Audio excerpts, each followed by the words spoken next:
En esta presentación hablaremos de la bioética del aborto. Para empezar a hablar de esta, tenemos que saber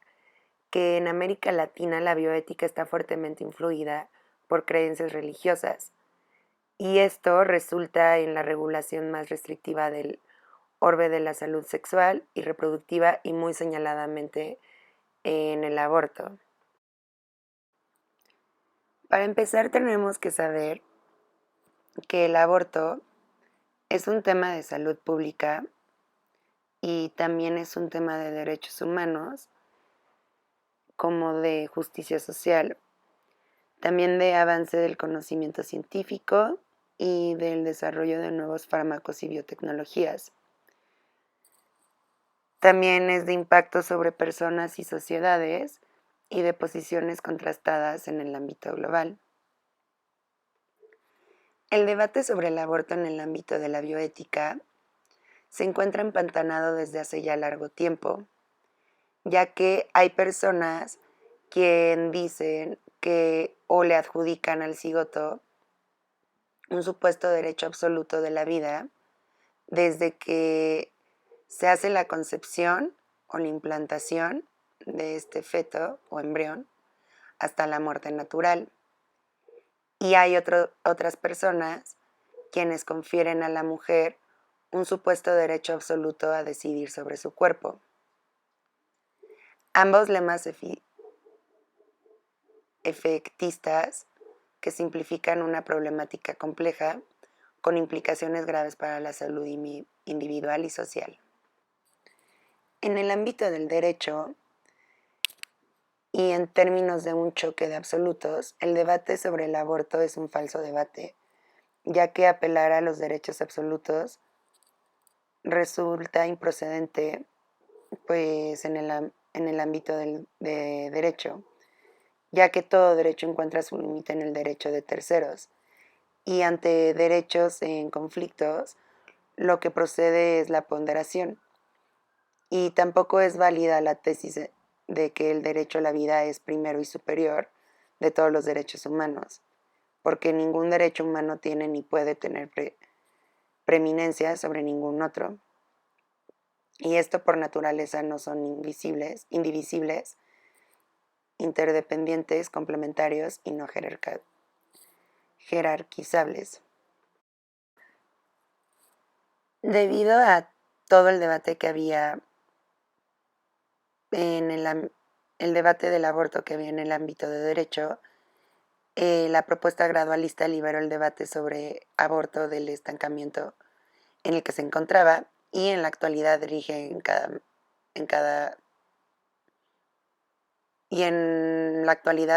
cada vez en más países. El gradualismo parte de la premisa de que el embarazo no es un acto, sino un proceso y en consecuencia atiende a las diversas fases del desarrollo embrionario. El conocimiento científico en genética y en embriología humana han registrado que en la primera fase del embarazo una porción que no es mayor del 20% de los cigotos que se dan o más bien son producto de la concepción, se desarrolla para dar lugar a un feto que pudiera llegar a un nacido vivo. Y los cigotos tienen muy diferentes destinos. Entre ellos podrían generar tejidos amorfos, embarazos anembriónicos, cigotos caóticos, tumores benignos y malignos, tejido embrionario con deficiencias orgánicas y entre otros tan severos que producen fetos anencefálicos y ausencia de otros órganos. De ahí que ni al óvulo fecundado, al cigoto, al blastocito, al preembrión, al embrión o al feto se les puede conferir estatus ni derechos de la persona con anterioridad al nacimiento. Por su parte, la neurobiología, después de realizar y cotejar numerosos estudios, esta llegó a la conclusión que desde un punto de vista científico, el ser humano, la persona, es resultado del desarrollo ontogénico cuando éste alcanza la etapa de autonomía fisiológica. Esto quiere decir que el feto o el bebé pueda vivir fuera del útero de la madre y mientras no lo pueda hacer, entonces depende 100% de la madre para adquirir un aporte nutricional y hormonal. Y también cuando su sistema nervioso, perdón, ha adquirido la estructura y la funcionalidad necesarias para percibir estímulos sensoriales, experimentar dolor y adquirir conciencia y autonomía. Cabe recalcar que todo esto pasa, o más bien no sucede, hasta la tercera fase y la última de la gestación. También está el gradualismo, que corresponde con el concepto postulado por Potter de una ética basada en el conocimiento científico de la biología humana. La tesis gradualista reconoce a la mujer como una persona jurídica, el derecho pleno a decidir sobre la interrupción del embarazo durante el primer trimestre, que es cuando todavía el bebé no llega a desarrollar el sistema nervioso y todavía no adquiere conciencia ni autonomía. Y al embrión lo reconoce como un bien tutelado jurídicamente, más no como una persona jurídica. Y la protección de este feto inicia o incrementa conforme alcanza la viabilidad extrauterina en el tercer trimestre de la gestación, mientras la mujer tiene absoluto derecho, según Potter y el gradualismo, a decidir sobre su cuerpo. Hablando solo de Latinoamérica, los países que se rigen por el gradualismo, o dentro de los países, porque estos no son todos, pero son los más significativos, está Cuba, la Ciudad de México, Uruguay y Colombia. Colombia acaba de entrar dentro de los países que se rigen por el gradualismo, porque previamente Colombia no entraba dentro de estos países. Y dentro de los países de Latinoamérica que no admiten el aborto, se encuentra Chile,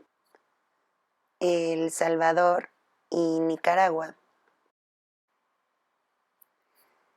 Y ya viendo las influencias que tiene o que existen en el aborto, primero está la influencia religiosa, y en América Latina tiene mucho peso la iglesia y la religión, ya que dicen, o ellos, más bien sí, la iglesia dice que el aborto es un pecado, y si tú llegas a cometer un pecado, esto va a ser castigado, ya sea por Dios o por el ser mayor al que le atribuyan las personas. También en América Latina se penaliza a la mujer que aborta como a quien auxilia al aborto, ya sea el médico, la partera, o es